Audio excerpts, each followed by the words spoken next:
Continuamos hoy, amigo oyente, nuestro viaje por el libro de Apocalipsis. Y regresamos a este maravilloso capítulo 7 de este libro, y es maravilloso porque nos da respuestas a muchas preguntas que tenemos en cuanto a la gente que será salva durante el período de la gran tribulación. Para nosotros también da respuesta a la pregunta de si la iglesia está aún en la tierra. Hemos podido ver aquí que multitudes están siendo salvas. En realidad tenemos a dos grandes multitudes y ambas son identificadas claramente. Como pudimos apreciar allí había una gran multitud de la nación de Israel, 144,000 personas, que han sido claramente descritas y señaladas en este pasaje, porque 12,000 pertenecen a cada una de las tribus, 12 tribus, y estas tribus son también identificadas para nosotros. Y luego tenemos esa gran multitud, y era tan grande que ningún hombre podía contarla. Y esta gran multitud viene de todas las naciones, y tribus, y pueblos, y lenguas, y lo interesante es que todos ellos son de las naciones gentiles. Todas son salvas. Ahora, como podemos apreciar, la iglesia no está aquí. La iglesia se menciona una y otra vez en los capítulos 2 y 3 de Apocalipsis, y de pronto desaparece. ¿Qué es lo que ha sucedido?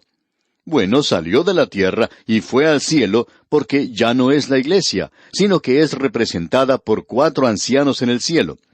De aquí en adelante, la iglesia ya no se menciona más. Ahora supongamos que usted está escuchando una conversación que tiene lugar en la habitación al lado de la suya, y usted puede escuchar que alguien llamado Juan está hablando. De pronto, usted escucha que Juan dice, «Hola Pedro, ¿cómo estás?» Aparentemente Pedro está entrando a esa habitación, así es que Pedro le saluda también.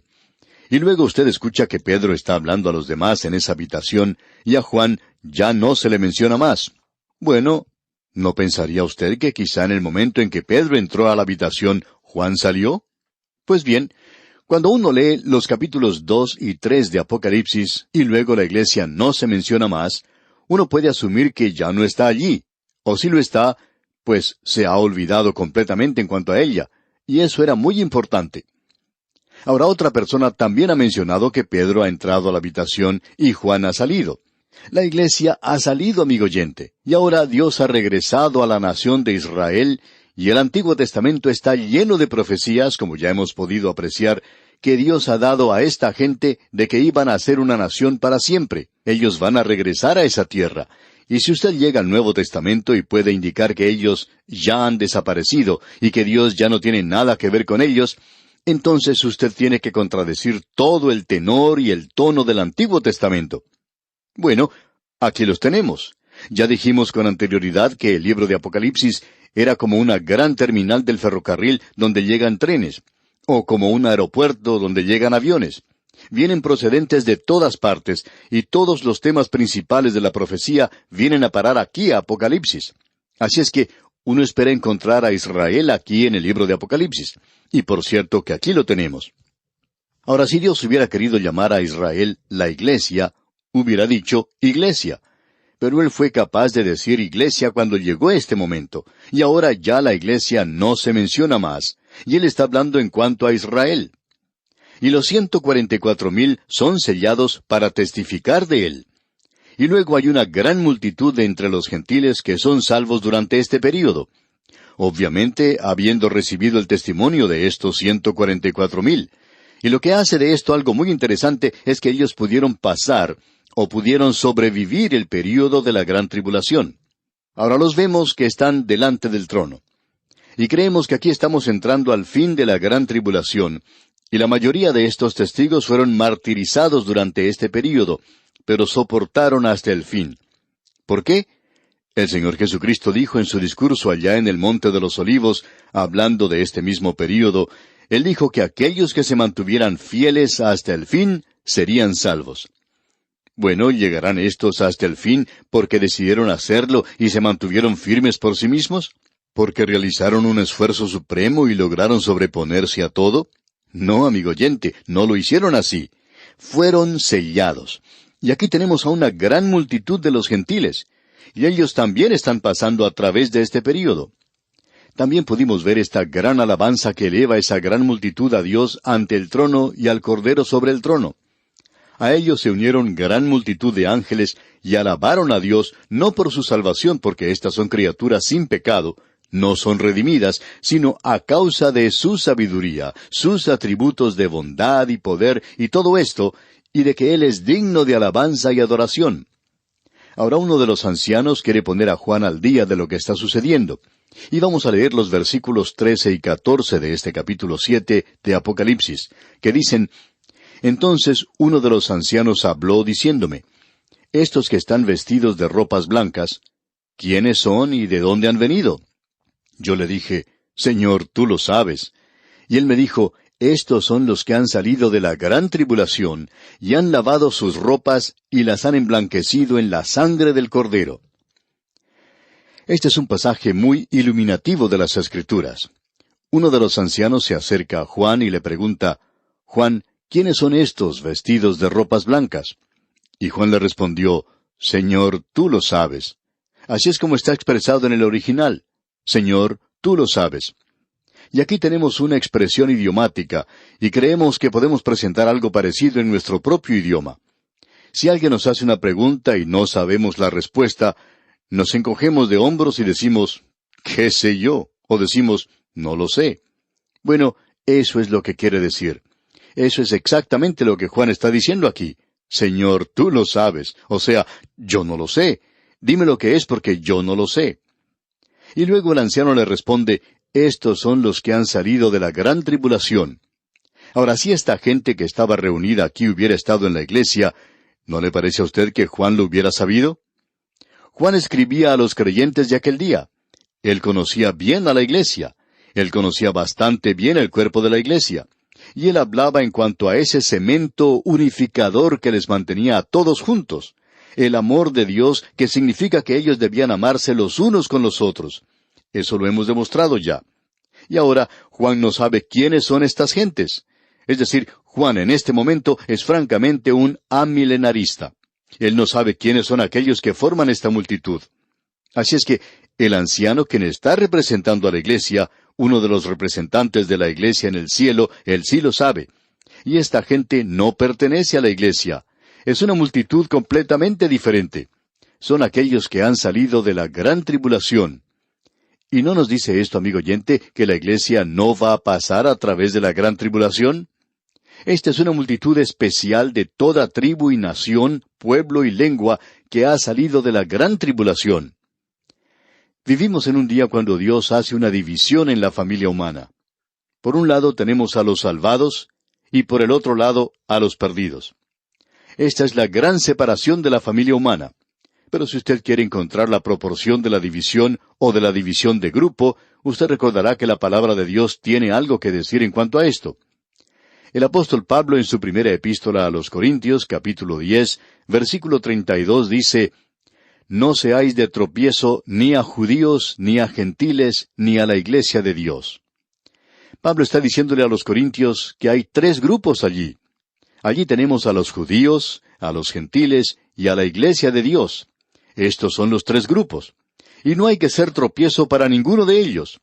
Eso es lo que él está diciendo. Esa es una de las divisiones que la Escritura hace hoy de la familia humana: los judíos, los gentiles y la iglesia de Dios. Esa es la división que corre a través de la familia humana en el presente. Ahora hemos llegado a un período cuando hay solamente dos grupos, judíos y gentiles. ¿Dónde está la iglesia de Dios? Bueno, fue a estar con Él. Usted recuerda que el Señor Jesucristo dijo allá en el Evangelio según San Juan, capítulo 14, versículos 2 y 3, Voy pues a preparar lugar para vosotros. Y si me fuere y os preparare lugar, vendré otra vez y os tomaré a mí mismo, para que donde yo estoy, vosotros también estéis.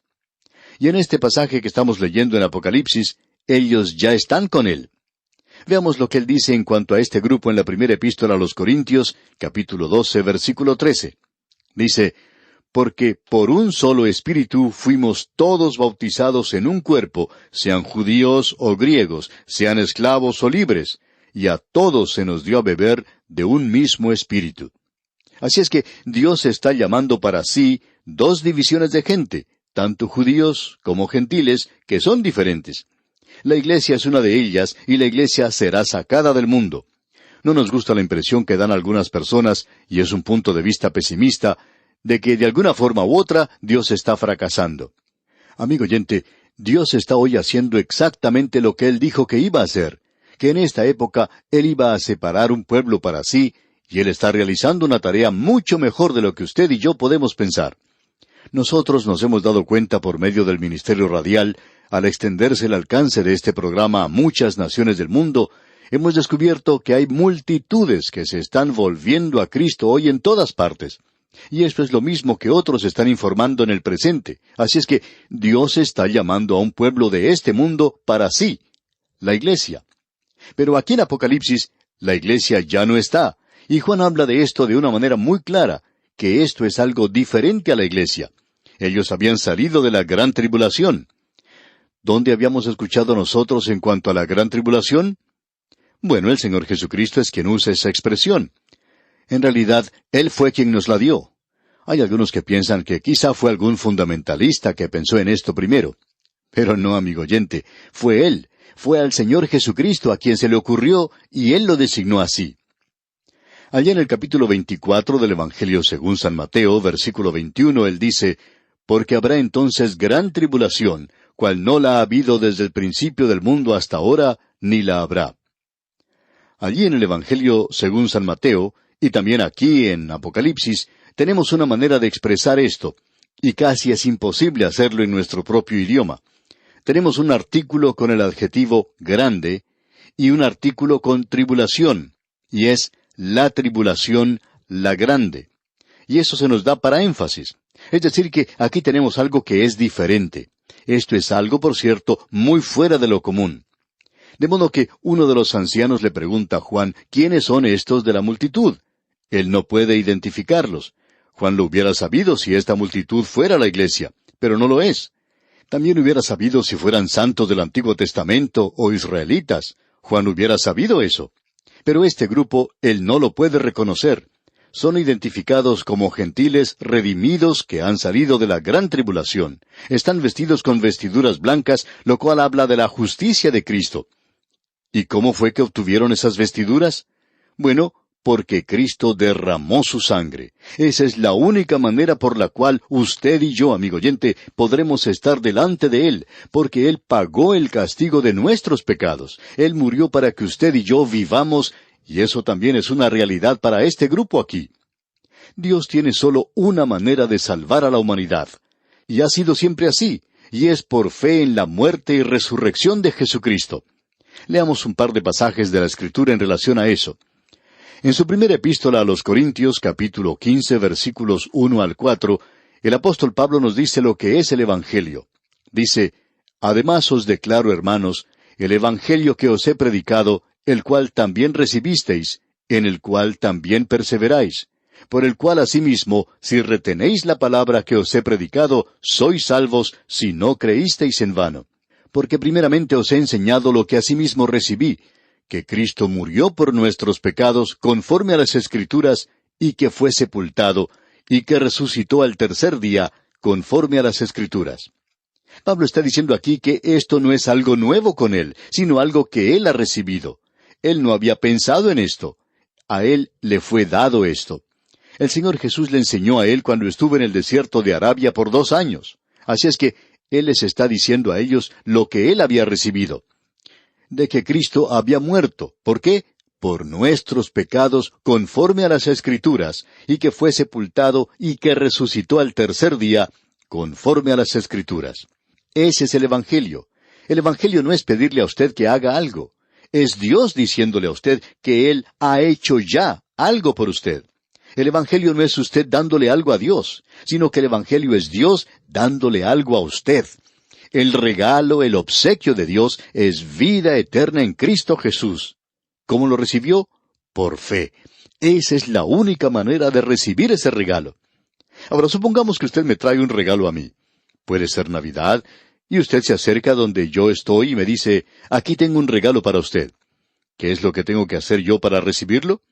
Bueno, yo podría decirle, yo voy a trabajar y a arreglarle un poco su casa. Pero usted me diría, bueno, yo no le pedí que hiciera eso. Esto es un regalo. Yo le estaría insultando a usted, amigo oyente, si usted me da un regalo y yo trato de pagar por el regalo. Y supongamos que yo le diga, bueno, tengo unos cuantos centavos aquí en mi bolsillo y yo le entregaré ese dinero por su regalo. Eso sería prácticamente un insulto, porque estamos seguros que usted no nos va a hacer un regalo que costaría unos 3 centavos nada más. Amigo oyente, esto lo han confundido todo hoy. El Evangelio es lo que Dios está haciendo por nosotros.